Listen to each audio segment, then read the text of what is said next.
আসসালামু আলাইকুম। ওয়েলকাম জানাই শুলিস কুকিং এ সবাইকে। কেমন আছেন সবাই? আশা করি যে যেখানে আছেন ভালো আছেন। আমিও আলহামদুলিল্লাহ ভালো আছি। নতুন একটি পর্ব নিয়ে চলে আসলাম আপনাদের জন্য। আমার আজকের পর্বে থাকছে অরেঞ্জ আর মিল্কের একটি লেয়ার পুডিং। এই পুডিংটা খুব সহজে তৈরি করা যায় ডিম ছাড়া। তো চলুন দেখে নিই আমি এই পুডিংটা কিভাবে তৈরি করি। পুডিংটা তৈরি করতে আমার এখানে লাগবে 1 কাপ পরিমাণ লিকুইড দুধ,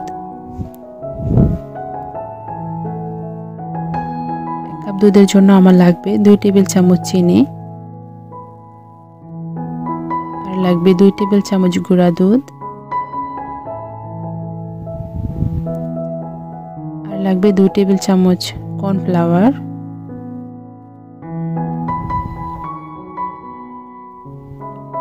সবগুলো উপকরণ দেওয়া হয়ে গেছে। এখন আমি একটি হ্যান্ড উইক্সের সাহায্যে খুব ভালোভাবে মিক্স করে নেব।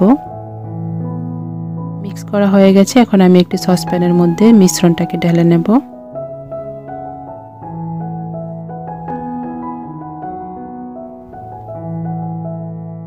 এখন চুলাটা অন করে মিশ্রণটিকে চুলায় বসিয়ে দিয়েছি। মিডিয়াম আঁচে রেখে অনবরত নাড়াচাড়া করে মিশ্রণটাকে জাল করে নিতে হবে। আমার মিশ্রণটা তৈরি করা হয়ে গেছে। আমি এখন গ্লাসের মধ্যে দুধের মিশ্রণটাকে ঢেলে নেব।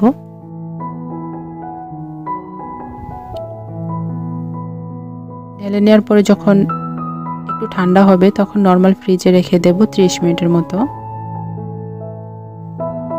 এখন আমি নর্মাল ফ্রিজে রেখে দেব 30 মিনিটের মতো। এখানে আমি নিয়েছি 1 কাপ ফ্রেশ অরেঞ্জ জুস। জুসটাকে আমি একটু ছেঁকে নেব।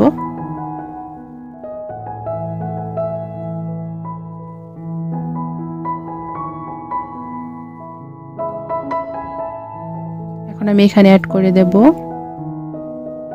2 টেবিল চামচ চিনি,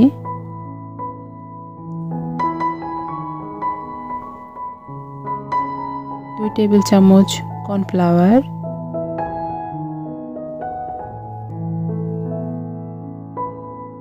দিয়ে খুব ভালোভাবে মিক্স করে নেব। মিক্স করা হয়ে গেলে চুলায় বসিয়ে দেব।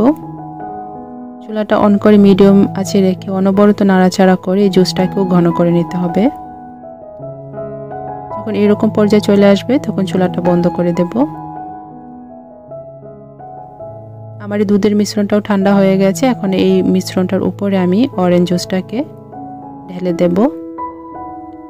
একটি চামচের মাধ্যমে এরকম করে ঢালতে হবে।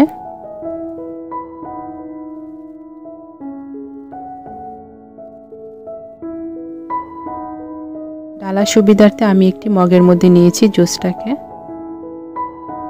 ঠিক এরকম করে আমি সবগুলো কাপের মধ্যে এই জুসটাকে ঢেলে দেব। আমি আবারও 30 মিনিটের মতো ফ্রিজে রেখে দেব। ফিরে আসলাম 30 মিনিট পর। আমার পুডিংটা একদম সেট হয়ে গেছে। আমি একটু গার্নিশ করে নিচ্ছি বাদামের কুচি দিয়ে। এখানে পেস্তা বাদামের গুঁড়া আছে,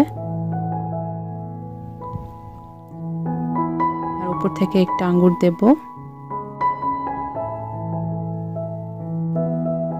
তো তৈরি হয়ে গেল আমার মিল্ক আর অরেঞ্জের লেয়ার পুডিং।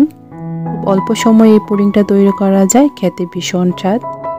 আপনারা চাইলে অল্প সময়ে এই পুডিংটা তৈরি করতে পারেন, পরিবারের সবার সাথে শেয়ার করতে পারেন। আশা করি সবাই অনেক পছন্দ করবে। আর আমার রেসিপি ভালো লাগলে প্লিজ আমার চ্যানেলটাকে সাবস্ক্রাইব করে দিবেন, আর পাশে থাকা ছোট্ট বেল আইকনে ক্লিক করে দিবেন। এতে করে আমার নতুন ভিডিওগুলো পৌঁছে যাবে আপনার মোবাইলে সবার আগে। আমার চ্যানেলে এরকম আরও মজার মজার রেসিপি আছে, চাইলে আপনারা আমার চ্যানেল থেকে ঘুরে আসতে পারেন। আশা করি আপনাদের ভালো লাগবে। আর ভালো লাগলে প্লিজ একটি লাইক দিতে ভুলে যাবেন না। তো সবাই অনেক ভালো থাকবেন। আজকে বিদায়, দেখা হবে নতুন কোনো রেসিপিতে। সে পর্যন্ত আল্লাহ হাফেজ।